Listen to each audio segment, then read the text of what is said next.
we have to have something sweet. So I am making African puff puff. It's a form of a donut. First, I'm gonna work on the dough. I have 3 cups of self-rising flour. Puff puff is a puff fried dough that can either be savory or sweet. In this case today, I'm making it sweet. I'm serving it with a mango-papaya sauce, right? I'm gonna add 1 cup of sugar, 1 packet of instant yeast, 3/4 of a teaspoon of nutmeg, adding a little warmth to the dough.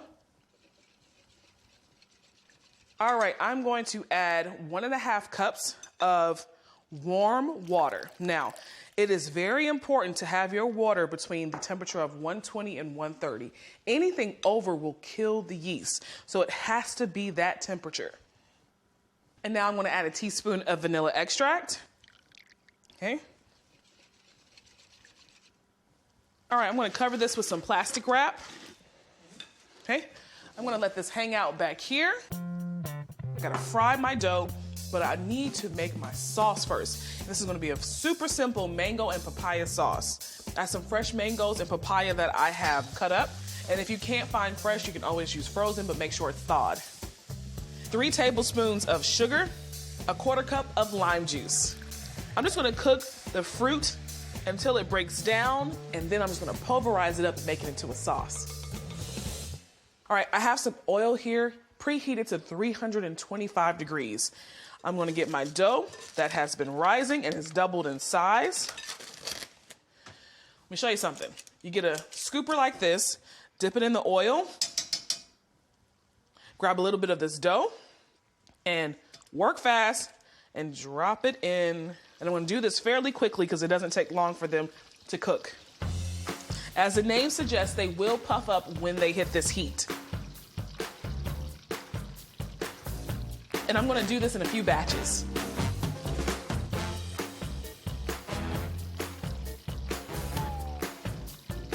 And a few are already done.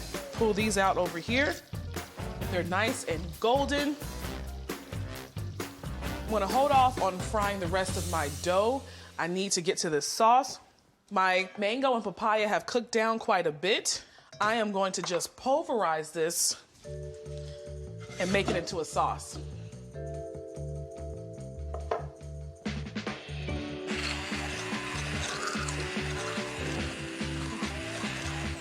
All right, that looks thoroughly blended, and I mean, I might as well grab a puff puff and try it, huh? Let's see. Look at that. The sauce just coats this puff puff so nicely, and it's so, man, this is beautiful. The great thing about puff puff is it's a street food. You can find it in different variations. You can eat it just like this. You can make it savory, or you can roll it in cinnamon sugar as soon as it comes out the oil. Oh my gosh. That's super crunchy, really, really soft in the center. And then that natural sweetness from the papaya and the mango and a little bit of acidity from that lime juice. Wow. Oh man. Oh. Take me back to the motherland. I'm so excited to show the soul food side of vegan. I'm gonna make fried chicken, but with no chicken. I'm gonna make lemon pepper chicken with tofu and ranch sauce to dip it in.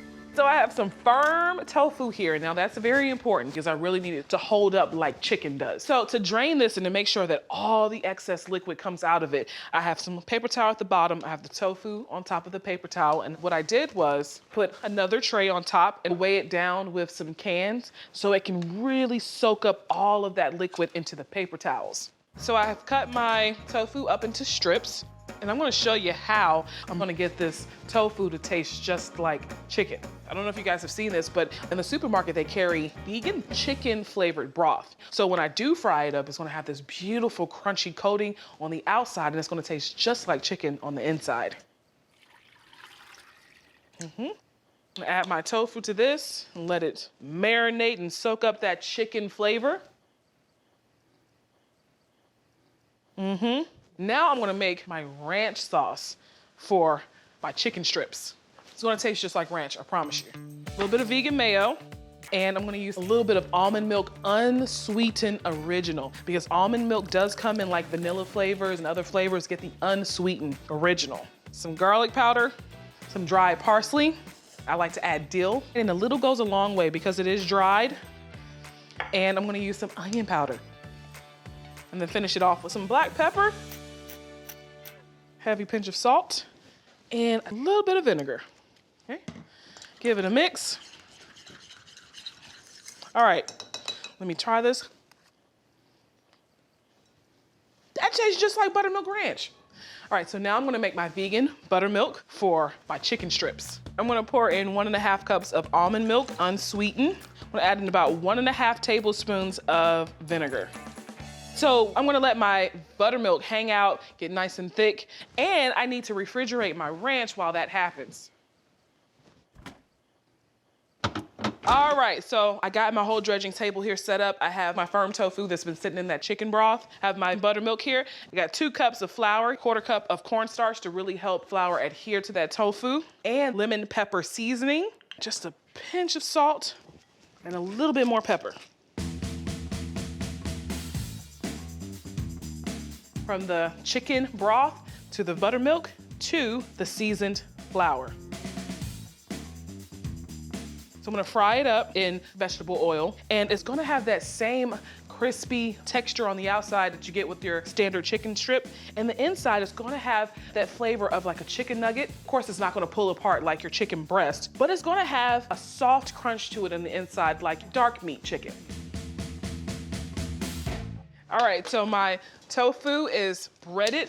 Now I have my vegetable oil here that I have heated up to about 350 degrees. I'm just gonna fry it until it's golden brown, but I'm not frying it, of course, to cook it all the way through because you don't need to cook tofu through. Normally when I'm frying chicken, I'll kind of use my spider and move it all around. I don't wanna do that with tofu because it can be easily broken. So I just wanted to float, let it fry, and then take it out to reduce the risk of breaking it in half.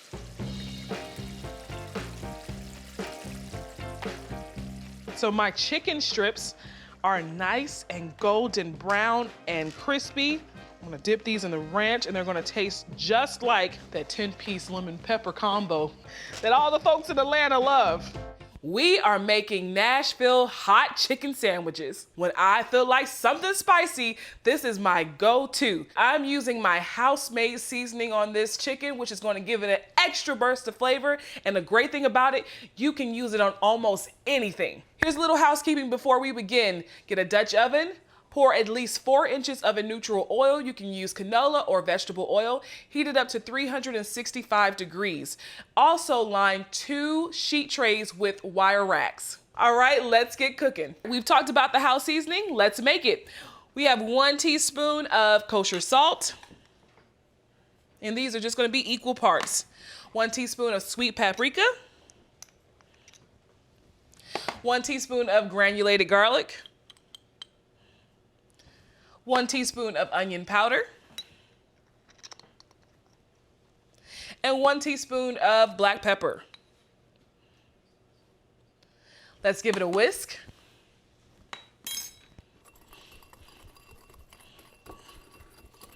All right, set that aside and let's start our dredging station. We're gonna use 1.5 cups of all-purpose flour,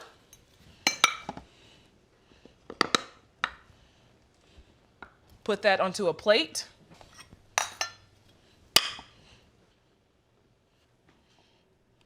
Into a separate bowl, add 1/2 cup of hot sauce and 2 cups of buttermilk, full fat. Okay. Give it a whisk.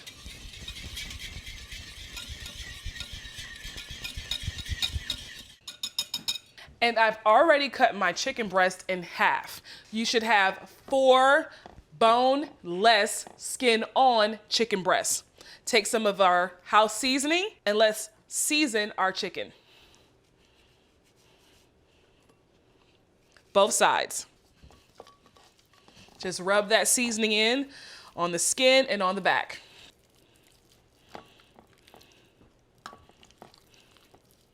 Let's wash our hands.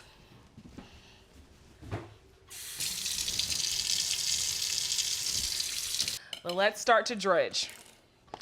Take 1 of your chicken breasts, roll it around in the flour. Essentially, we're going to just double bread. flour, buttermilk, flour. And we're gonna do that until we're done. Shake off any excess flour. Roll it around in your buttermilk. Drip off any of that buttermilk mixture. Bring it back to your flour. This is gonna create a super crunchy crust. Shake it off, put it on your wire rack. Repeat.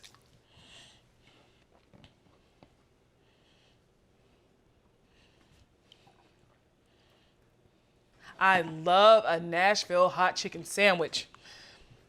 It's spicy, it's a tad sweet because I add some brown sugar in there. It is my go-to sandwich. And I make a slaw that is to die for that goes on top. You're gonna love it. And when doing this, I like to keep one hand clean. And Nashville hot chicken is a comfort food for me because it just reminds me of growing up in the South with those fried chicken Fridays. And the addition of this spicy sweet sauce definitely takes me back, not to home, but close to home. This should be your last piece.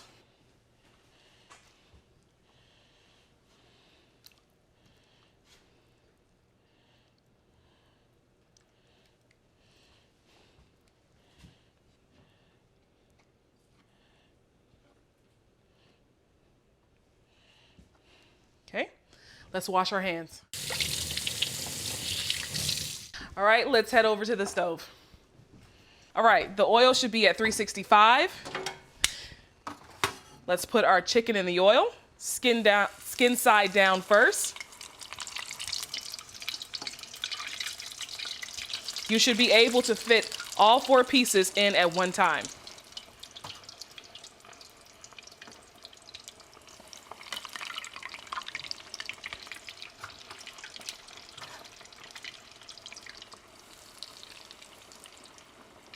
All right, so let's not bother the chicken. Let it do its thing for about 10 minutes. Now we're making our Nashville hot sauce. We're gonna start with 1 stick of unsalted butter. We're gonna let that butter melt. Add 1 teaspoon of the house seasoning, 1/4 teaspoon of cayenne pepper.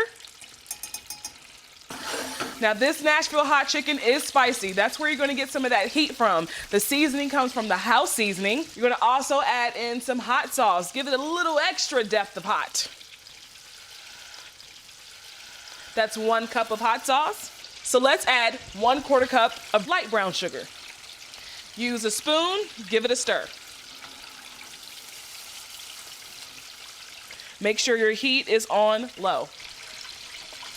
All right, I'm gonna let this go for 5 minutes. Hit pause and meet me back here when your chicken is done. It's been a little over 10 minutes. Our chicken is done. Take it out. Ooh, look at that. Perfectly golden brown. Now that's what I call fried chicken. Look at that big one right there. Oh yeah. I don't know about you, but my mouth is watering. All right. Turn your heat off and make sure you turn the heat off on your sauce as well. Okay. Let's make our slaw. We are making a southern slaw. Let's start off with the dressing. 1/4 cup of mayo.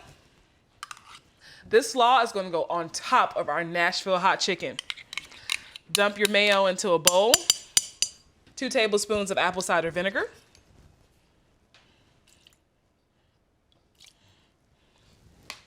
Two teaspoons of sugar. A pinch of salt and a pinch of pepper. Give it a whisk.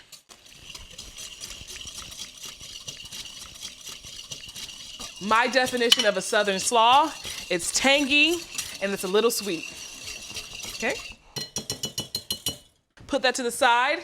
All right, we're gonna use half of this red cabbage. We're gonna make about 1 cup of shredded carrots. Let's get started on the cabbage. I just like going right down the center, avoiding the stem because it's really hard to cut. Okay. Set this to the side. Okay. Take some of that center out. Let's thinly slice our cabbage.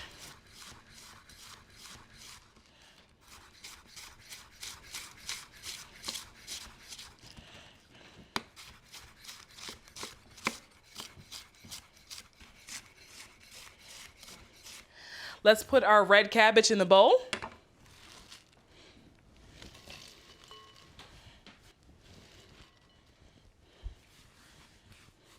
Let's slice our shallot. A shallot is a milder onion. If you can't find a shallot, which should be easy to find in the produce section, you can also use an onion of your choice, yellow, red, sweet onion, Vidalia onion, whatever you got on hand. Add it to your bowl. Might want to break it up a bit. Right? And let's shred 1 cup of carrots.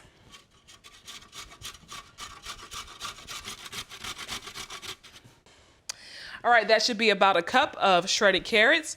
Let's add it to our bowl. Using your tongs, give it a mix.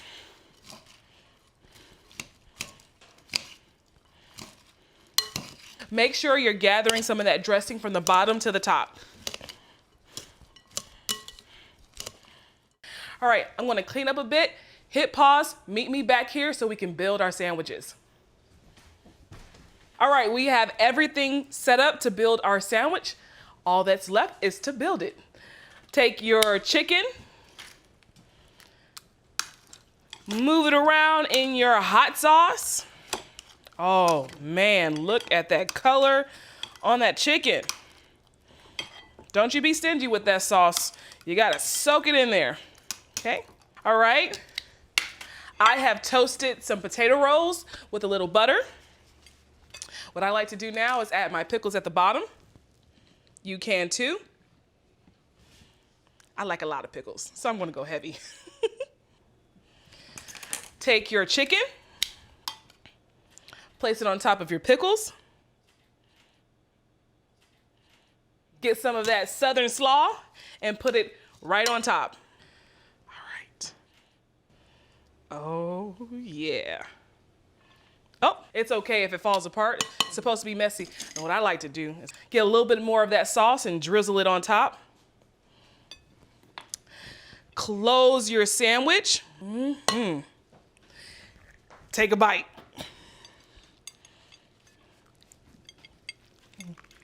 It's spicy, it's a little sweet, it's definitely tangy. That potato roll just cools it down a little bit. The pickles add a little zing-zang to it as well. It's a pretty decent sandwich. Crispy rice-coated chicken. So it's gonna be extra crispy and juicy. Because this rice needs to really stick to the chicken, I gotta create a dredge. 2 cups of all-purpose flour, a few teaspoons of my house seasoning, that's paprika, onion powder, garlic powder, salt, and pepper. It goes well on anything. 3 eggs in this bowl. A 1/2 cup of whole milk. Mix that up. Take my crispy rice cereal and put it in this bowl. I like to put just enough in there, but I'm gonna also have to crunch this up. This is definitely an unexpected way to use rice. All right, I'm gonna add a little salt and pepper to my rice cereal. All right, so I have 8 drumsticks. What I'm doing here is taking my drumsticks, coating it in the flour that I have seasoned with my house seasoning, putting it in the egg mixture with the milk, and then coating it with the crushed rice cereal. So you can only imagine how crispy this is gonna be.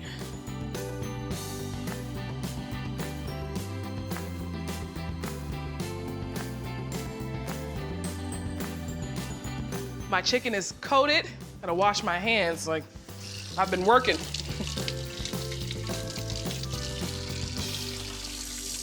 I have some peanut oil over here heated to about 350. That's the temperature that chicken or anything that you fries best at I'm gonna fry these until they're golden brown. I like them when they're pretty and golden brown, and you don't wanna overcrowd your pot or your oil, because if you do that, it's not gonna fry evenly, and it'll take a long time for the chicken to cook.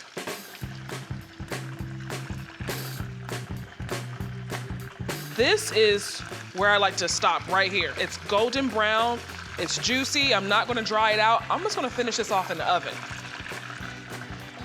I have my oven to about 350. I'm gonna add my next batch. Again, I have my oven preheated to 350 degrees. I'm gonna let these hang out until they come to temp. My chicken is done. Oh, now look at that. Perfectly cooked, rice-coated fried chicken. I want you guys to hear the crunch. Listen to this.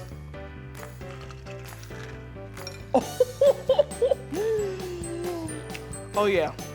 You can do more with white rice. You can put it on your chicken and fry it. Ooh, that is good. All right. Ooh, look how cheesy and creamy that is. I am making fried mac and cheese bites. This is basically my macaroni and cheese recipe into a little ball, rolled into some panko and deep fried to perfection. So it's crunchy, cheesy, and absolutely delicious. I've shredded 3 types of cheese. I have extra sharp cheddar, smoked Gouda, and Colby Jack cheese, all right? So I'm gonna go back here and get my roux started and add my cheese. I am going to heat 1 tablespoon of unsalted butter, 1 tablespoon of flour. All right, so the butter has melted with that flour. I'm gonna add a cup of heavy cream. And I'm just gonna keep stirring until it starts to thicken. All right, now I'm going to add my cheeses.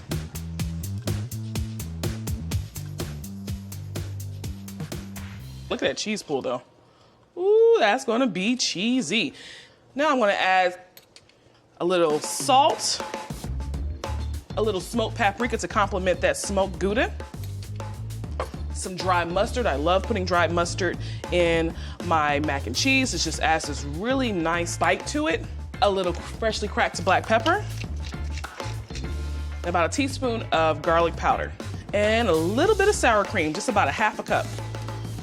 People always ask me, why do you put sour cream in your mac and cheese? Something about that sour cream just adds this bit of tang to it. It's a nice surprise when you eat the macaroni and cheese, and that's why I love adding it. And it also adds a little creaminess as well.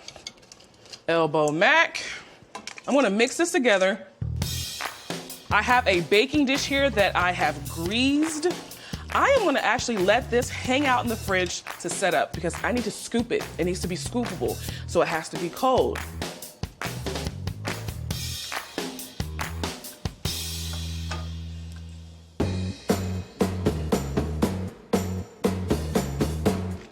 All right, so my mac and cheese is nice and firm and very scoopable. And I'm gonna set up a dredging station. All right, in 1 bowl, I'm gonna use some flour. In this bowl, I'm gonna add 3 eggs.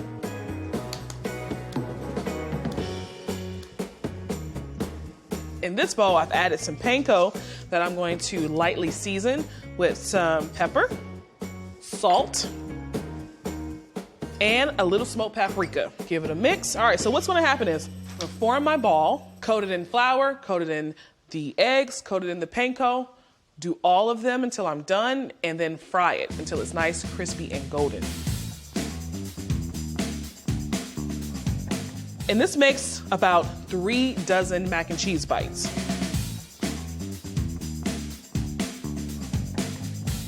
All right, so that's my last mac and cheese bite. I have some vegetable oil heated to 350 degrees. I'm going to fry these in batches until they are golden brown. And I'm using a Dutch oven. I filled it just enough to cover. Just fill it up about 3/4 of the way. All right, my first batch is in. Mac and cheese bites are done. Look at that beautiful golden brown color. Pretty sure it's nice and cheesy on the inside. Let those cool off for a bit. I'm gonna add my second batch. Because the oil is really hot now, that second batch is not gonna take as long to cook, so just keep a watchful eye on it. If you have a smaller pot, it may take 2 to 3 batches. I think they've cooled off a bit.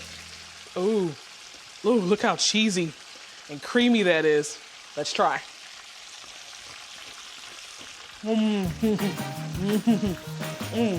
Oh man, it's cheesy, it's crunchy. Ooh, that's delicious. Today, me and my BFF, best foodie friend, KJ Kearney, There we go. are supporting some of our favorite soul food restaurants while getting inspired to try my hand at some of Charleston's famous dishes, like Bertha's Kitchen's fried pork chop sandwich. All right, so got my little dredging table. I got my pork chops. I like to use bone-in pork chops. My mom believes that's where all the flavor is in the bone. I got my flour here, about a cup of buttermilk, 1 egg, and a little Dijon mustard. I don't know if they do this at Bertha's, but this is the way that I like to season and dredge my pork chops. You're gonna get flavor from the crunch on the outside. You're gonna get flavor all the way down into the pork chop. All right, and my last plate, I'm gonna put in Panko. Now, this is not customary when making soul food fried pork chops. I like using Panko because it just adds that extra crunch to it. And I'm also gonna add a few teaspoons of my house seasoning. I like to put a little salt and pepper on my chops. So when you go to Bertha's, they'll serve the pork chop with 2 slices of white bread, whatever size you have, and more than likely, you're gonna make a sandwich out of it. And that's exactly what I'm gonna do with mine. When you go to Bertha's, they don't toast their bread. I like my bread toasted. So that's what I'm gonna do. I'm gonna lather some butter all over this Texas toast, so it's gonna be this meaty, chunky sandwich with this slaw on top. So I've got my chops, my thin chop, put it in flour first, both sides. Flour helps the buttermilk and the eggs stick to the pork chop.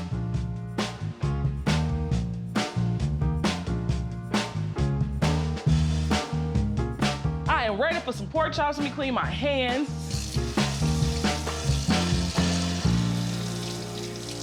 My oil is preheated to about 350 degrees. Let's see if I need to fry this in 2 batches. You never want to overcrowd your pan. You need to leave enough space in there so your pork chops can cook evenly. I used to love when my mom made thin sliced pork chop sandwiches, but you gotta get it right out the oil. It has to be hot and crunchy, and I like my mustard and hot sauce on my pork chop. Pork chops don't take long to cook. It depends on the thickness of the pork chop, but I think these should be pretty good, around 3 to 4 minutes. I like to flip them once they're golden brown. Let's see. That is pretty. Now we're talking golden brown. All right, look at that, y'all. Golden brown and done. Beautiful, that's what you call a chop.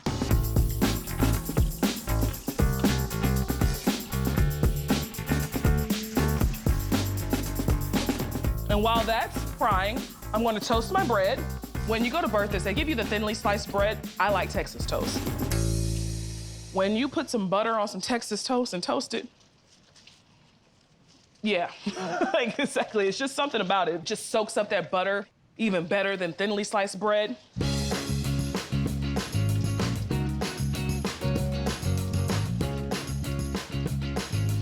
Check on the chops. These are done.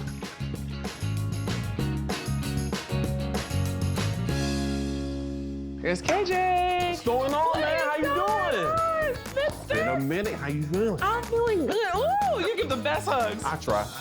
Have a seat. Thank you, ma'am. Well, I'm making a slaw for the top of our pork chop sandwich. I've never had slaw on a pork chop sandwich, so you know. Okay, well, this is gonna be a first time. Yeah, it is. All right, so I cut half this green cabbage here. I'm gonna cut up about half of the shallot. I love onions, and I've never seen a shallot in person. What? Like an uncooked shallot, I've never seen it. Well, we gotta get you cooking. So I've added some mayo to my bowl. I'm gonna add some Dijon mustard. I think Dijon mustard just takes it to another level. Right. And I'm gonna put some garlic powder. Can't go wrong with garlic. You can, never. Got some mustard seeds. Okay. Mustard seeds have an earthy flavor and it gives it a little crunch. Nice. Got some salt, of course. Thank you over for the shoulder. seasoning your food. Thank you, Yeah, ma'am. of course. A little vinegar. It's a little tangy.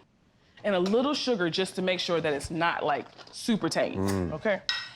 And I eyeball everything. I was about to say, I've seen not one measuring spoon yet. Practice makes perfect. Correct. You'll start to trust yourself and your taste buds. I got you. Or I can just trust people like you to make it right the first time. There you go. Look at this one right here. Slaw it up.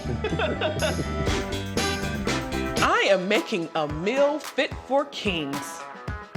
So I'm starting off with my country fried steak. So I have some cube steak here, salt and pepper on both sides. This dish, I'm gonna dredge it with flour, my house seasoning, shallow fry it in my cast iron skillet. Then I'm gonna make a simple table gravy to go on top.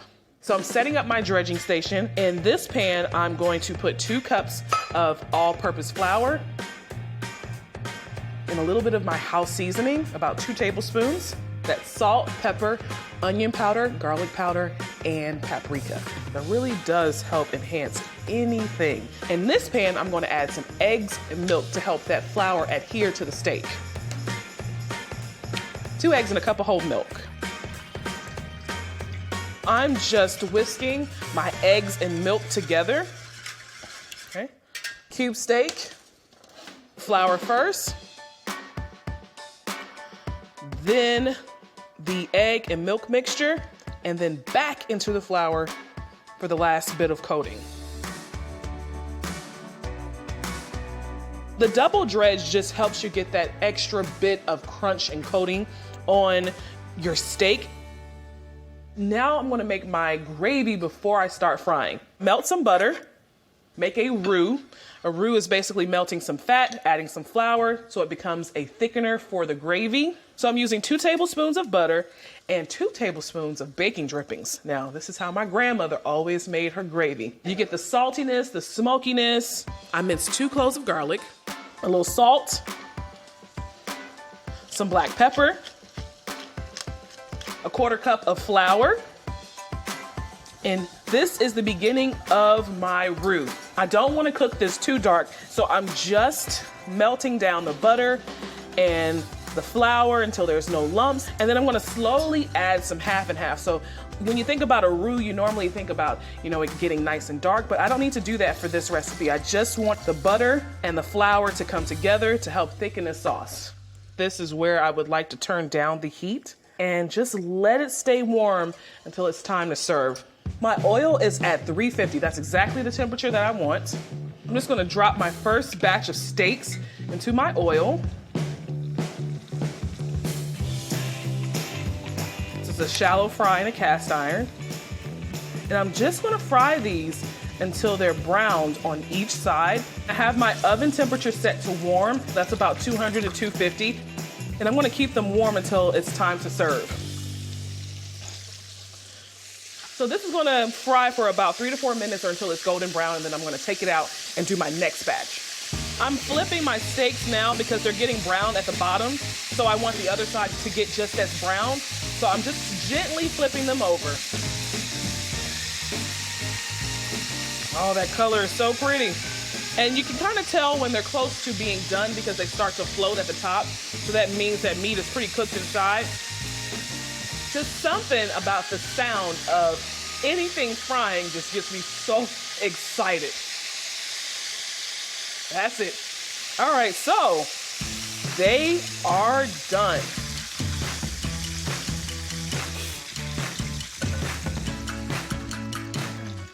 Oh my gosh. Look how beautiful.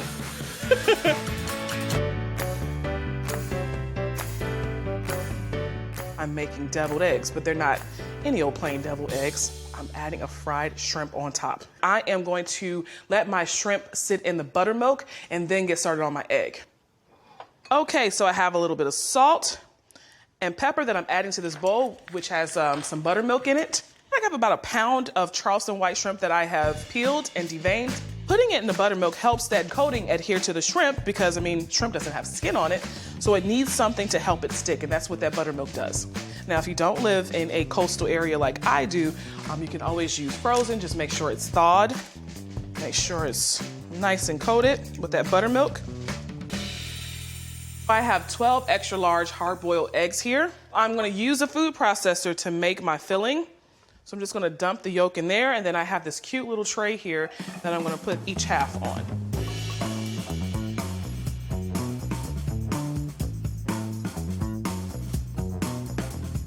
All right, so for the rest of the ingredients in here, I have my egg yolk. I'm gonna add a little mayo, it's a really good mayo. A little yellow mustard. You gotta have that yellow mustard in there. A little sour cream, some sweet relish, a little salt, a pinch of my house seasoning. You don't wanna make it too salty. And some freshly cracked black pepper. All right, so I'm just gonna turn this on until it becomes smooth. I like putting my yolk mixture in the food processor because I pipe this out into each individual half, so it comes out really, really smooth. All right, so I have a jar here to help keep that nice and sturdy while I add my yolk. Yummy. I have a star tip on my piping bag. Hear my grandma and my mom talking right now. Don't you waste that, get all of that out of there. So I'm just piping this. So I'm starting off like that, kind of holding my bag not too tight because I don't want too much to come out at one time, and just gliding it up just like that. It's gonna be like the bed for my fried shrimp.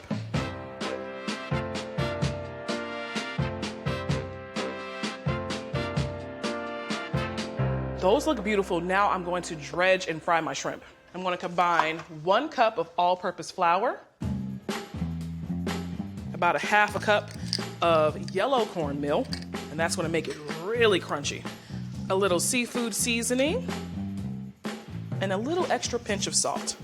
Mix it all together.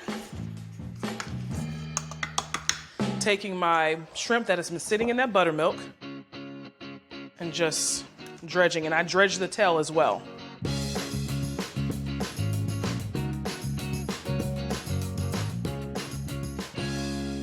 All right, I have my oil heated to 350. I'm gonna fry these in batches until they're golden brown. This is gonna be my first batch. Now, shrimp does not take long to cook, 3 to 4 minutes. I have some neutral oil here, some canola oil. You can use vegetable if you'd like. I stick between canola and vegetable oil. Give that about 3 or 4 minutes. Ooh, these are pretty. All right, I believe these are done. Look how pretty they are. And let me tell you something, you'll know if you've overcooked shrimp if they get a really, really tight curl. I'm gonna build myself an egg.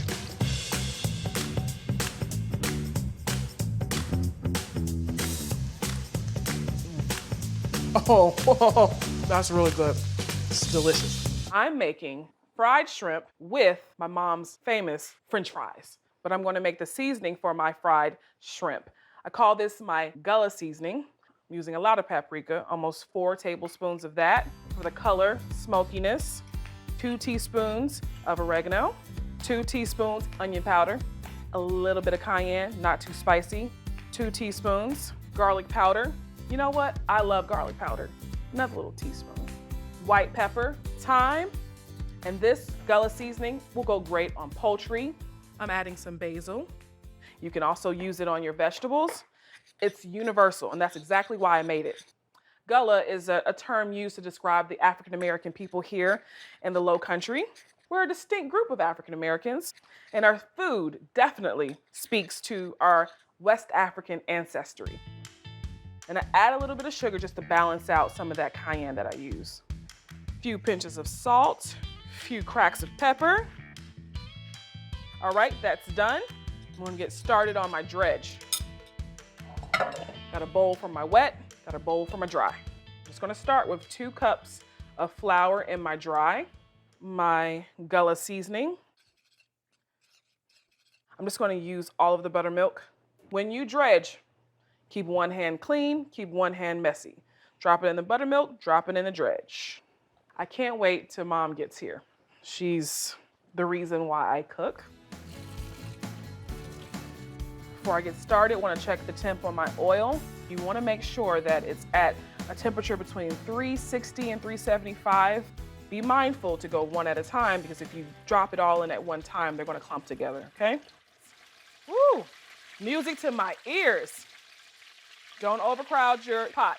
Otherwise, it will boil over. Move it around. Make sure it doesn't stick to the bottom.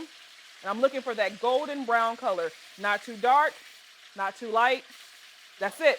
That's the color I'm looking for. That's the firmness I'm looking for. That's ready to come out. And do this fast.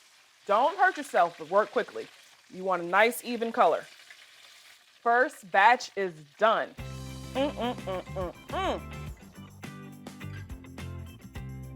Mommy!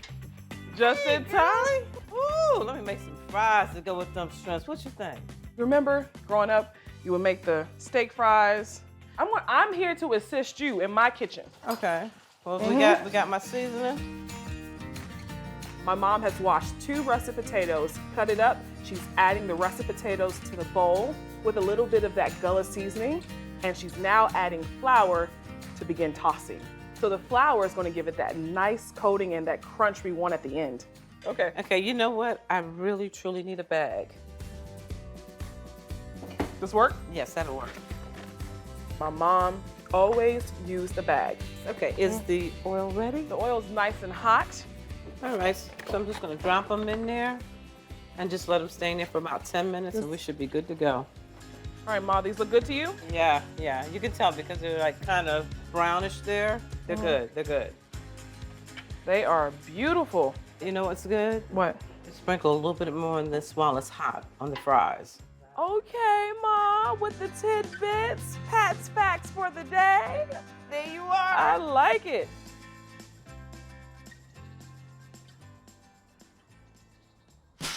That is gonna be juicy. So I'm gonna get started on my fried chicken. I'm using a pickling brine. So I have 2 cups of water in my pot here, 2 tablespoons of pickling spice, 1 bay leaf, 2 tablespoons of kosher salt. And now I'm gonna add a 1/4 cup of sugar. I love brining my chicken because it helps the chicken retain its moisture. I'm gonna bring my mixture to a boil, a little vinegar in there. Today I'm using dark meat because I just believe that dark meat has a little bit more flavor. This is the rolling boil I'm looking for. I'm gonna turn this off and I'm gonna cool this down in a bowl of ice cubes. You don't wanna cook your chicken in the brine, so it has to be cool. You wanna make sure when you are brining your chicken that it's skin side down. So I'm gonna let my chicken sit here for about 2 hours. My chicken has been brining. Now it's time to take it out and get ready to fry it.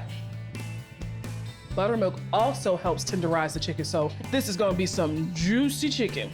And the buttermilk also helps the dredge adhere to the chicken. You gotta have a really great dredge to make a really great fried chicken. 3 cups of all-purpose flour, some salt, I'm using kosher salt, eyeballing this, some garlic powder, onion powder. I'm gonna use a sweet paprika. Give it a whisk. This is gonna be amazing. Growing up, my mom taught me how to use this paper bag. She said her grandmother taught her how to use the paper bag, so maybe that's the secret.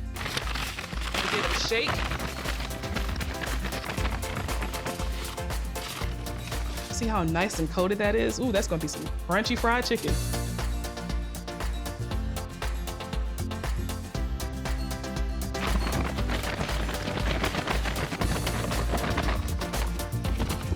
That is all of my chicken.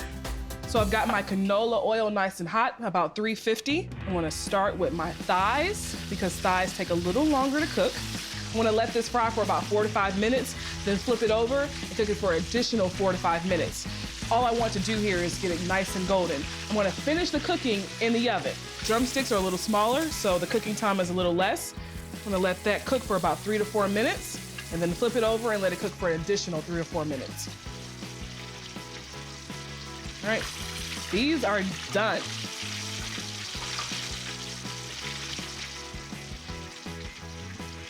Oven set to 200. Pop that right in here while I finish up the rest of the meal. I think I'm smelling this chicken because I think it's done. This chicken is perfection.